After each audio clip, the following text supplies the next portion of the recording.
Hello, everyone, and welcome to the semi-daily weekly. I am the Giant Rat, and today I wanted to talk to you a little bit about companies rebranding and trying new concepts. In 1985 or so, today, the day you're watching this video, if you're watching it on the day it's released, new Coke was introduced. Now, people from Gen X and earlier generations, and maybe even some of you from the millennial generation who have heard about new Coke, are familiar with it. It was a concept, a new formula. Some would say Coca-Cola was starting to lose ground a little bit to Pepsi, and so they decided to make a new formula, a rebrand, if you will. And a lot of people feel like that rebrand was basically just a formulation similar to Pepsi. Sort of tastes like Pepsi in some people's opinion. I don't really remember what it tasted like myself. I remember new Coke. I remember drinking it. I remember my family being somewhat swept up in the hype for a little bit, and then bought the product and, like everyone else, said, I don't like it. It's because people got used to a product named Coca-Cola, who established a brand, a presence, and all those things, and a reliable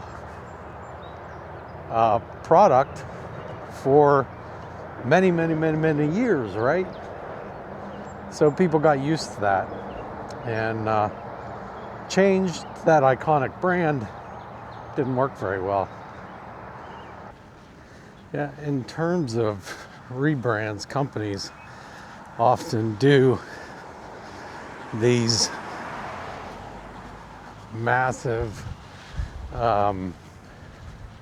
changes to their policies or their content or the product or whatever, what have you. And sometimes that works. Most often really doesn't, because these people, they establish these brands, brand presence. Take, for example, the Walt Disney Company. Recently, within the last couple of years, they've changed. They've changed who they market to. They've changed how they conduct their business.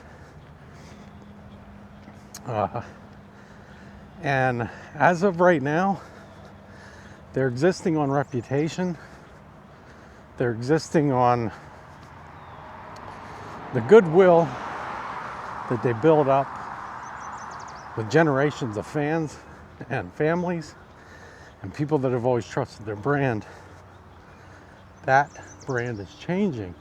And so you're seeing a change in the amount of people that actually trust the company to provide the product, to provide the brand, to give them what they look for when it comes to that kind of product. It's not really affecting the bottom line as much as you would expect yet, but that's because there are still generations of families working their way away from Disney looking at a replacement product. And it's really hard because there's not a lot of replacement products out there, but the market always corrects. And the market will correct if Disney doesn't go back to the level of product, provide what the customer wants. Somebody else will. And you do start to see it. You see it in the movies and animation. A lot of stuff. And you see their brands starting to have diminishing returns.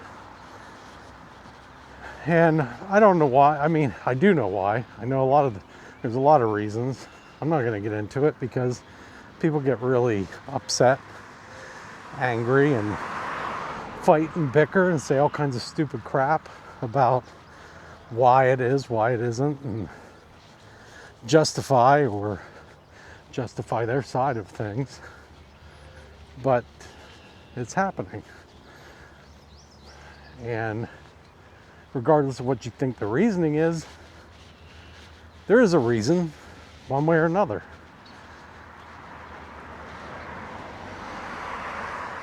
Occasionally, you'll have a redirection or something like that that'll work. Apple, for example, when Steve Jobs returned to the company, started concentrating on cell phones and smaller devices and reliable technology, hardware, software, things like that. Well, the results speak for themselves, right? There's examples on both sides, but more often than not, this stuff fails. When's the last time you heard anything out of General Electric?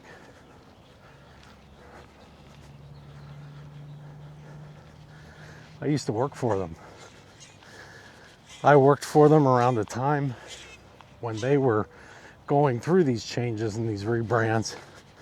And they had a really bad CEO who talked a good talk, but destroyed all the value out of the company itself. And for me, as a small creator, I'm not going to be affected by any kind of rebranding or anything like that. So I am completely not worried about rebranding for myself. But it just got me to thinking about all this with New Coke being in an anniversary year. And I just saw that. I saw that pop up on one of these random fact things that it's the anniversary of New Coke. Man, what a failure that was. And for a large company that had millions wrapped up in branding and all the things that they had in their business, it's just amazing that as big as they were, they could fail utterly and completely fail like that.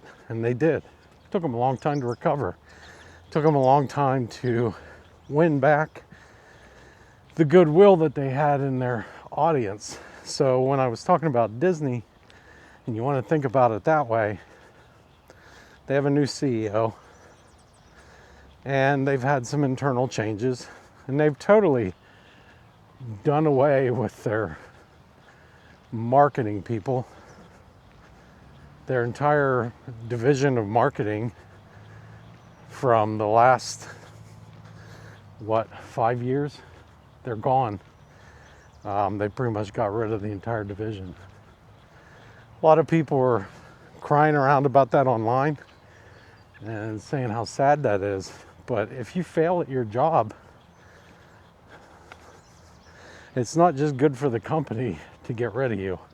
It's good for you because you learn about failure and you correct yourself. Go work for somebody in an industry or a place that is maybe more befitting of your efforts. Now, people might say, well, giant rat,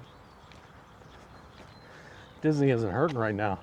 For them, having less people in the theme parks during a period of time where they've basically monetized and remonetized and double monetized everything, they should be hitting certain benchmarks. They're clearly not. How do we know this? Well, because they're offering major discounts. At any period of time, when Disney offers major discounts, particularly in non-off-season periods,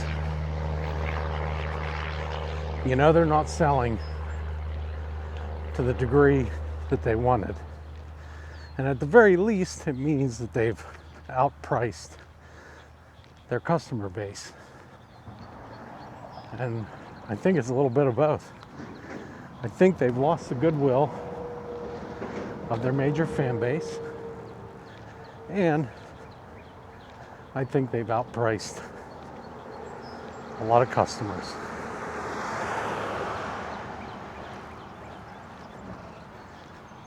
So what you see them doing is what you'd expect them to do. Sales, discounts, clearing out inventory, but they're also doing something different. Something that's a big risk.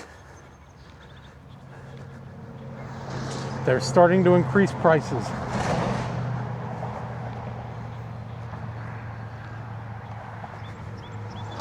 And what they're basically saying to you, the customer, is that, oh well, you're going to come here anyways. And so we're going to take our product, we're going to continue to increase it and make it more accommodating for you because you chose to be here. We're going to give you a better experience, less crowds, but you're going to pay more for it. And that might work as long as the offerings meet the expectations. Right now they don't. In Walt Disney World alone, it feels like at times half the parks or more are shut down behind construction walls. Other times it feels like what they're charging for premium product is not actually premium. The food, for example. Sometimes the food borders on downright, I don't even know what you want to call it, high calorie and cheap. These are the things that I think about when I consider moving some of my content off of YouTube, and part of me is just too stubborn to do it. Like I want to fight through it. And let's look at a successful company that actually decided to do something to make an adjustment because of something that failed. Lego, the Lego company.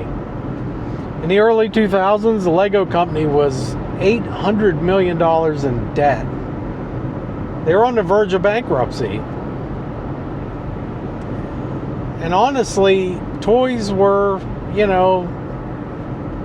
especially Lego toys, were not really that big on the market at the time. Lego decided to branch out to do a lot of different things. They got involved in cartoon production, in movies, in, devices of different types, things that were not in their toy market, which is where they built their reputation. That was their industry. Those were industries they didn't know. So in order to save money, they started cutting back, and they went back to what they knew: plastic building bricks. And by doing that, they recovered their company. Part of that effort, they decided to rely on the fans of their product, the affinity groups, the people that were Lego modelers, the people that spent big bucks on specialty products and things like that, along with their standard offerings. And by doing that, eventually they ended up digging themselves out of debt, becoming extremely profitable, and found themselves signing licenses with Disney and Lucasfilm and all these other companies, these movie companies, to make their products. And now, I mean, you know, Lego, while it's a specialty product, it's also a premium product, and they have their affinity groups, and that's what they rely on to make their money. So they made an adjustment when something wasn't working. They went back to basics. These are the things that I have to decide, of course, when dealing with this YouTube experiment. I wouldn't say that I'm failing, I'd say I'm building, but some things in that building effort aren't working, and the things that are, maybe that's where I need to lean into a little bit more. And we go back to what I said last week, that's theme parks.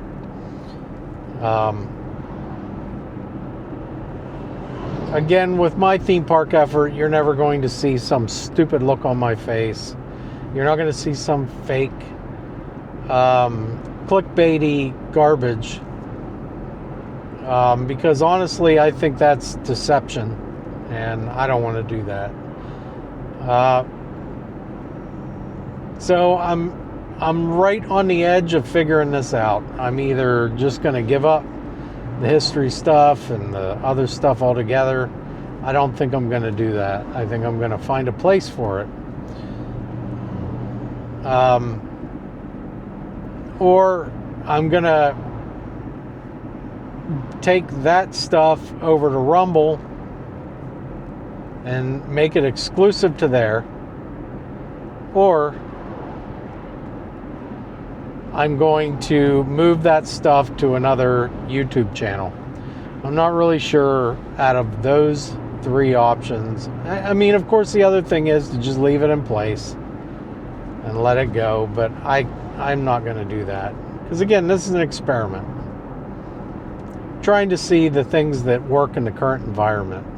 It's out of my own curiosity. I'm never going to make money off of this thing, or at least make enough money to be able to quit my day job. And I'm very good at my day job. I wouldn't say it's what I've always dreamed of doing, or that I have some massive passion wrapped up in it. I'm just very good at it.